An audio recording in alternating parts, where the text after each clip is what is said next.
창세기 8장은 7장에서 시작된 홍수 심판이 끝나가는 과정과 방주 속에서 구원을 얻은 노아와 그의 가족이 다시 방주에서 나와 새로운 삶을 시작하는 내용입니다. 8장 13절과 14절에 보면요, 홍수로 말미암은 지상의 물이 다 마른 날에 노아의 나이가 몇 세라고 써 있습니까? 13절에 601년, 601세죠. 며칠이라고 써 있어요? 예. 첫째 달, 곧 그 달 초하룻 날에 땅 위에서 물이 거친지라. 노아가 뚜껑을 열었대요. 자, 우리 창세기 7장 11절 한번 보시겠어요? 7장 11절. 언제 홍수가 시작됐습니까? 600세 때. 날은 며칠이에요? 둘째 달. 며칠? 11의 날. 날짜로 치면 며칠입니까? 2월 17일. 자, 우리 타임테이블을 한번 성경에다 적어 보겠습니다. 수요일은 성경 공부 날이니까. 자, 홍수 기간이 대략 1년이 넘어요. 그 타임테이블 한번 보시고, 자, 창세기 7장 11절 시작부터 보겠습니다. 11절에다가 노아 600세 되던 해 둘째 달 그 달 11의 날이니까 빨간 펜으로 줄을 그으시든지 해서 창세기 7장 11절 왼쪽 옆에다가 600세 2월 17일. 2월 17일은 2월 쓰지 말고 2하고 짝대기 긋고 17 쓰면 되잖아요. 자, 11절은 노아 600세 2월 17일입니다. 그리고 7장 12절 뭐라고 써 있어요? 40주야 비가 땅에 내렸대요. 그러면 7장 12절 옆에다가는 40일 후니까 3월 27일 이렇게 쓰시면 됩니다. 3 쓰고 옆으로 이렇게 사선 긋고 27. 3월 27일이겠죠. 40일간 비가 내린 다음에 7장 19절에 보니까 지상에서 가장 높은 산까지 물이 다 차게 됐대요. 21절부터 23절까지 사람을 포함해서 모든 생물이 다 죽었고 노아의 방주에 탄 사람들만 살았답니다. 창세기 8장 3절에 150일이 지났다고 써 있습니다. 지상의 물들이 빠지기 시작했고 8장 4절 한번 읽어보세요. 뭐라고 써 있어요? 일곱째 달 곧 그 달 11의 날에 방주가 아라랏산에 머물렀다. 자, 8장 4절 옆에다가 7월 17일이라고 쓰셔야겠죠. 일곱째 달 11의 날이니까 7월 17일. 4절 옆에, 8장 4절 옆에. 자, 8장 5절은 뭐라고 써 있습니까? 열째 달, 곧 그 달 초 하룻 날에 산들의 봉우리가 보였대요. 8장 5절 옆에다가 10월 1일 이렇게 쓰세요. 8장 6절은요. 또 40일이 지나서 옆에다가 써주셔야죠. 11월 10일. 또 40일이 지났으니까. 이때 노아가 방주 가장 위쪽 옆에 만들어진 창문을 열고 뭐랍니까? 11월 10일에 까마귀를 날려보내요. 이어서 비둘기도 날려보냅니다. 그런데 비둘기가 있을 곳을 찾지 못하고 다시 돌아왔다고 그랬잖아요. 그래서 8장 10절 어떻게 합니까? 다시 7일 후에 비둘기를 날려보냈죠. 8장 10절 옆에다가 11월 17일 이렇게 써주세요. 7일 후니까. 그리고 8장 12절에 노아는 다시 7일 후에 비둘기를 날렸고 그때는 비둘기가 돌아오지 않았대요.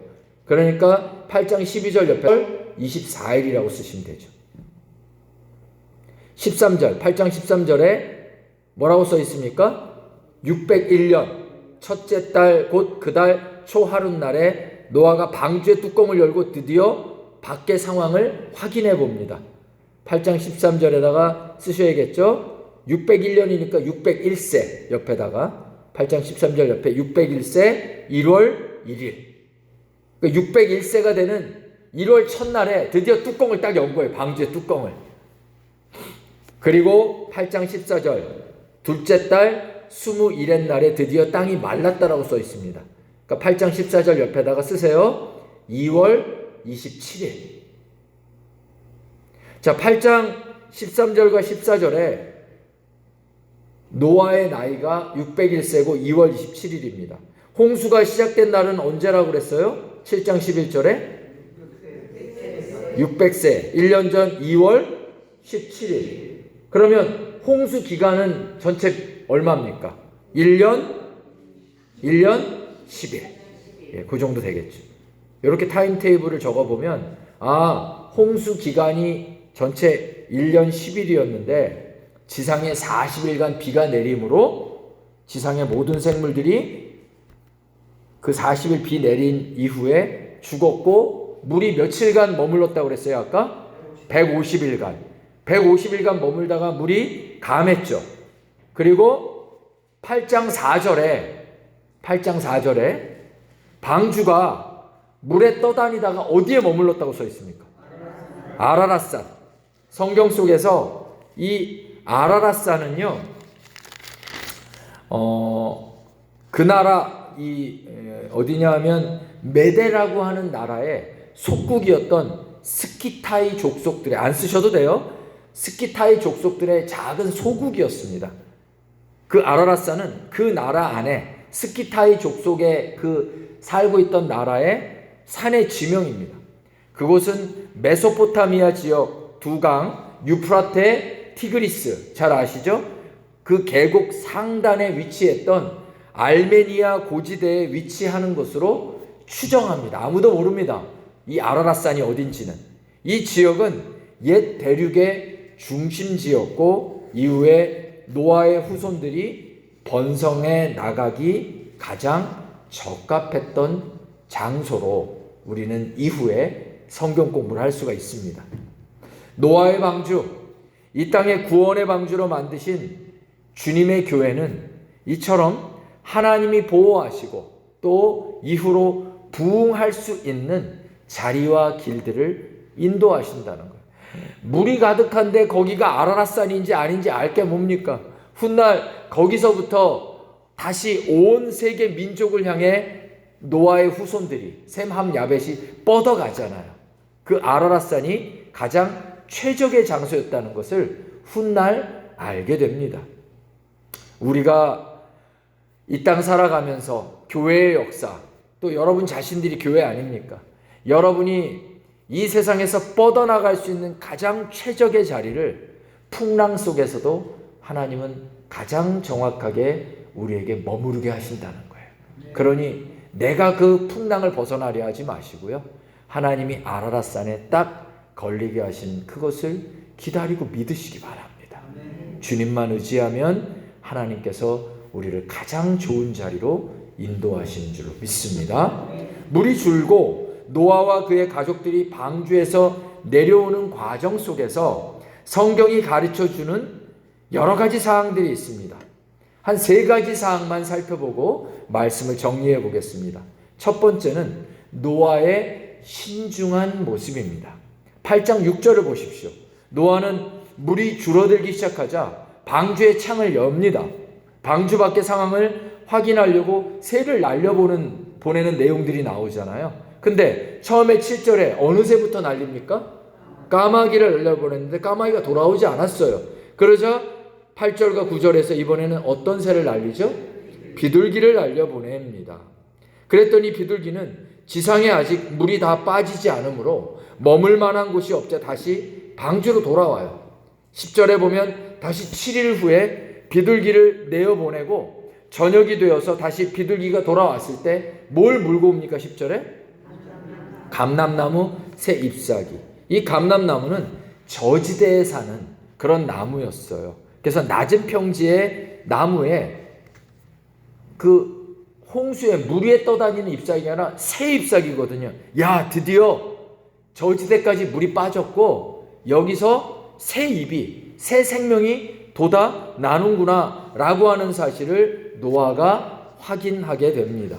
그리고 12절에 다시 7일이 지나서 비둘기를 날려보내는데 이후에는 비둘기가 돌아오지 않아요. 이유가 뭘까요? 땅에 있을 곳이 있었다는 거예요. 방주 안에서 구원받은 것으로 끝나는 것이 아니라 구원받은 이후의 신앙생활에서 우리는 온전한 구원의 삶을 이루어 가기 위해서는 항상 신중한 신앙의 태도를 가져야 한다는 거예요. 신앙생활 하다 보면 노아처럼 까마귀를 날려보냈다가 그 계획이 실패할 때도 있습니다. 아차, 까마귀는 안 되지. 까마귀는 체질이 강해서 얘는 지상에 물이 빠지지 않았어도 어차피 돌아오지 않을 거잖아. 까마귀를 날리는 게 아닌데, 비둘기를 날려야 되는데, 이런 우리는 시행착오도 겪게 됩니다. 신앙생활 하다 보면 처음부터 온전하게 가는 게 아니에요. 실수도 하고요, 넘어지기도 하고요, 실패하기도 합니다. 그러다가 비둘기를 날려보면서 비둘기를 통해 성공적인 열매를 거두게 되는 것이죠.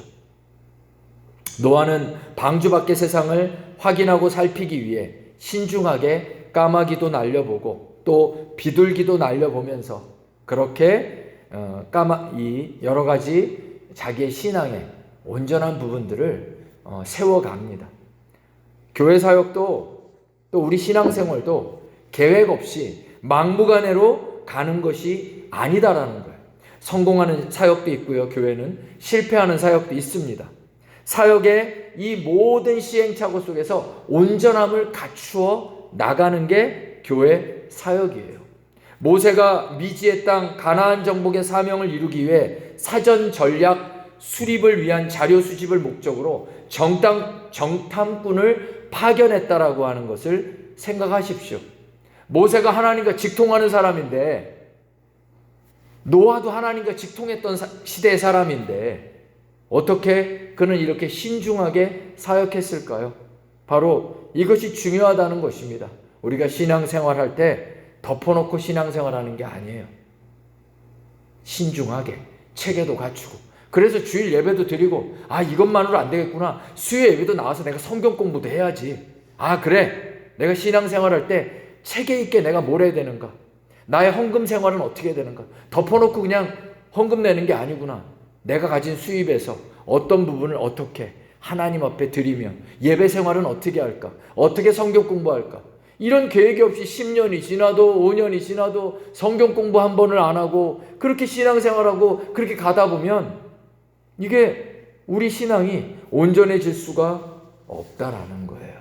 그러므로 우리 신앙에 있어서 신중한 태도, 계획들, 이 모든 것들을 통해 우리 신앙이 온전하게 세워져 간다라는 걸 생각하시고요. 한 해 한 해 지나갈 때마다 신앙이 계속 똑같은 것이 아니라 더욱 실패도 하고 또 부족함도 있고, 그 속에서 온전하게 까마귀 사역했다가 아니구나, 비둘기 사역해야겠구나, 이렇게 여러분 인생에서도 하나하나 차곡차곡 신앙을 다져나가면 어느 순간 단단한 믿음의 신앙인들이 될 줄로 믿습니다. 두 번째는 노아의 인내함입니다. 방주 밖에서 노아와 그의 가족들은 방주 안에서 1년 10일 동안 나오지도 못했어요. 온갖 동물들과 짐승들하고 1년 10일을 있었다고 생각해 봅시다. 고약하고 불쾌한 냄새들, 동물의 똥, 울부짖는 소리들, 굉음들, 1년이 넘게 정말 얼마나 그 어두운 배 안에서 답답함과 우울감을 겪어 나가야 했겠습니까? 다양하지도 신선하지도 않은 음식들을 지속적으로 먹어야 하는 역겨움도 만나야 했을 것입니다. 신앙은 무엇입니까? 인내와 견딤입니다. 신앙생활하면서 인내하지 못하고 견디지 못하는 분은 온전한 신앙인이 절대 안 됩니다. 야고보서 1장 4절에 여러분도 잘 아는 말씀인데, 인내를 온전히 이루라, 이는 너희로 온전하고 구비하며 조금도 부족함이 없는 신앙이 되게 하기 위함이라는 것입니다. 여러분, 인내를 이루라고 써 있습니다. 신앙은 인내하는 거예요. 견디는 거예요. 우리 성도님 어떤 고등학교, 서집사님은 어떤 고등학교 나오셨어요? 미션식을 나왔습니다. 네. 예? 우리 차옥기 원사님은 무슨 고등학교 나오셨어요? 예? 예. 자, 우리 기독교인들이 다 같이 나온 고등학교는 어디죠? 예? 버티고. 예.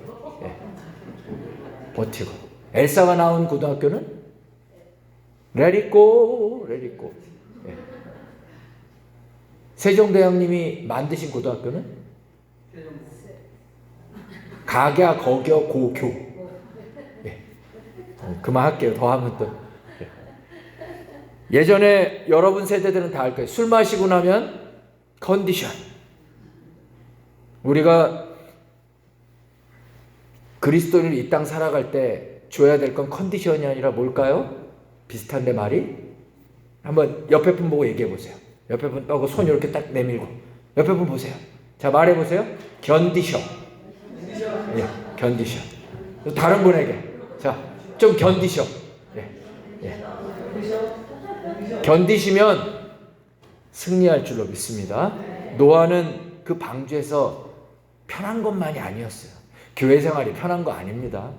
처음에는 되게 뭐 환상을 가지고 교회 오지만 막상 얻다 보면 누굽니까? 다 죄인들의 여기가 목욕탕 아닙니까? 죄인들이기 때문에 온 거예요. 예수 그리스도를 말미암아 씻다 보니까 죄가 막 드러나. 성격 드러나고 성질 드러나고. 예수님께서 뭐라 하셨습니까? 온유한 자는 땅을 얻는다고 그랬는데 그 온유가 헬라어로 보면 프라우테스라고 하는 단어. 프라우테스는 야생동물의 거친 성품입니다. 온유라는 게요, 물에 물 탄 듯 술에 술 탄 듯 좋은 게 좋은 거야 하고 원래 그냥 이렇게 우유부단한 성격이 아니에요. 한 칼 하는 성격인 거예요. 온유라는 건 승질이 있는 거예요. 야생동물 같은 거친 성품이 있는데, 온유라는 게 거친 성품이 있는데 주님 때문에 그것들이 훈련되어진 거예요. 아시잖아요, 여러분. 그냥 일반 말은요, 화살이 빗발치면 아무리 채찍으로 때려도 못 나가요, 무서워서. 근데 그 화살이 빗발치는 그 전쟁터를 채찍을 딱 치면요, 달려나가는 말이 있어요. 야생마입니다. 강한 용사. 성경에서 온유하다, 예수님이 나는 마음이 온유하다, 겸손하다는 얘기는 물에 물 탄 듯 술에 술 탄 듯 그냥 우유부단한 성격을 얘기하는 게 아니에요. 정말 강하고 정말 한 칼 하는 성격인데 하나님으로 말미암아, 성령으로 말미암아 그것이 깎여지고 훈련되어져서 주님께 이제 쓰임받는 성품이 된 것이 온유함입니다. 여러분 온유하시기 바라요. 다 아시죠, 여러분? 여기 계신 남성분들 다 한성질 하는 거 아시죠? 예? 성질이 언제 나타나요? 운전할 때. 또 언제 나타나요? 운동할 때. 그러니까 교회는 체육대회 할 때 조심해야 되고요. 같이 어디 뭐 야유회 갈 때 운전할 때 조심해야 돼요. 저도 처음에 세 분의 안수집사 중에 어느 한 분이 같이 옆에서 제가 탔는데 운전하다가 옆에 누가 확 끼어들었다고 처음에 1년차 때 창문을 찌게 열더니 야이! 도구 뭐 베이비 막 하면서 뭐 개나리 뭐 십전 대보탕 뭐 여기까지는 안 했지만은 쌍화탕 뭐 어우 무섭더라고요. 야, 성질이. 그래서 저분들이 어떻게 바뀔까 하는데 5년 6년 지나니까 얼마나 온유하고 겸손한 분들로 바뀌었는지 몰라요. 뭐 그분이 꼭 안수 집사님인지 집사인지 성도인지 기억이 안 나. 그냥 만만한 게 우리 안수 집사님 세 분이니까 그냥 설교 때 얘기하는 거예요. 딴 분 얘기하면 난가? 이러면서 또 상처받을까. 세 분들은 제가 하도 예를 들어갖고 그냥 이해할 거라고 생각해서 제가 마루타로 쓰는 거니까 이해하십시오. 또 세 분 중에 난가 하고 그렇게 생각하지 마세요. 예. 세 번째, 노아의 예배입니다. 20절에 보면 방주에서 나온 노아가 뭘 합니까? 여호와를 위하여 단을 쌓고 번제를 드립니다. 무슨 제사였을까요? 감사의 제사입니다. 단을 쌓기 이전에 17절에서 하나님은 약속의 말씀을 주셨죠. 이것들이 땅에서 생육하고 땅에서 번성하리라. 17절에 이렇게 써 있잖아요. 홍수 이후에 다시 보게 된 세상은 그런데 어떤 세상이었어요? 17절에 땅에서 번성해라, 잘 나가라, 복 받아라 그랬는데 막상 방주에서 나와보니까 어떤 세상이에요? 황량함 그 자체예요. 아무것도 없어요. 당연한 거 아니에요, 홍수가 나고 나서. 그런데 하나님은 다시 그때에도 생육하고 번성해라 라고 선언해 주십니다. 여러분, 눈에 보이는 것으로 살지 마십시오. 우리 인생을 번성하고 축복 주시는 이는 상황이 아니라 하나님의 주권입니다. 눈에 보이는 건 아무것도 없고 황량한데 하나님은 생육하고 번성해라 말씀하시죠. 하나님께서 이상한 분입니까? 광인입니까? 미친 분입니까? 아니잖아요. 아무것도 없는 허허벌판에서 생육하고 번성해라 이 말씀하시는 게 이게 보통 얘기입니까? 믿음으로 살라라는 거예요. 눈에 보이는 거로 살지 말라라는 거예요. 그리고 하나님께서 말씀하시는 거예요. 내가 너희를 번성하게 하겠다. 끝으로 말씀드립니다. 여러분, 교회 다니면서 우리 인생이 번성해지고 흥왕하게 되는 것은 운입니까? 아니면 하나님의 역사로 말미암음입니까? 하나님의 역사로 말미암는 거예요. 교회 생활은 운이 아닙니다. 교회 생활 오래 하다 보면 5년, 10년 하다 보면 어느 날 또 얻어 걸리겠지, 내가. 복 받겠지. 이렇게 생각할 게 있잖아요. 예? 우리 윤년이라고 아세요? 윤달이라고 아세요? 예? 음력으로 칠 때 3년에서 4년에 한 번씩 윤달이 한 달이 끼잖아요. 예? 윤년은 뭡니까? 역시 윤년도 이 3년이나 4년 중에 한 번 2월 29일이 있는 게 윤년 아닙니까? 윤이라는 게 얻어 걸렸다는 거예요. 신앙생활이 우리가 하다 보면 어느 날 하나님, 교회 생활 하다 보면 어느 날 되겠지, 뭐 얻어 걸리겠지. 그렇지 않습니다. 운이 아니에요. 하나님께서는 약속하셨어요. 생육하고 번성하라. 운이 아니라 하나님의 주권으로 반드시 이룬다라는 것입니다. 그걸 믿고 하나님을 진짜 주권자로 믿으시기 바랍니다. 하나님과 나만 알아요. 내가 하나님을 믿는지. 그 진짜로 믿는 자는 하나님께서 아시고 아무도 없고 세상 아무도 모르는 그 어두운 밤에 그 노숙하고 있는 그 자리에 하나님은 짠 하고 나타나셔서 아시니까요. 그 야곱의 마음을, 심령을, 그 고백을 여러분 진짜로 노아처럼 그 황량한 그곳에서 노아는 무엇을 했습니까? 하나님을 생각하고 예배했습니다. 여러분의 인생에서 아무도 보지 않는 그 자리에서 여러분 그곳에서도 하나님을 진심으로 예배합니까? 하나님을 생각하고 하나님을 경배합니까? 아무도 깨지 않은 그 새벽에 일어나서 성경을 펴고 기도를 하고 주님께 고백하십니까? 그게 예배입니다. 그게 노아의 예배였고 하나님은 그 예배하는 노아를 통해 새로운 역사, 새로운 세상을 다시 열어가는 것이 창세기 이후의 내용입니다. 성도 여러분, 창세기 8장을 통해 여러분도 노아의 인생이 되시기를. 우린 신약의 노아입니다. 방주를 짓는 노아들이에요. 방주의 영혼을 태우는 노아의 사역을 행하는 자입니다. 그 노아에게 하나님은 생육하고 번성하게 될 것이다 약속하셨습니다. 믿으시겠습니까? 믿고 승리하시며 하나님이 노아와 동행하시고 그는 의인이며 그는 완전하며 그는 범사에 형통했다 했습니다. 우리도 그렇게 주님과 동행하는 진실된 믿음의 사람, 예배자로 승리하시는 여러분 되시기를 주의 이름으로 축원드립니다.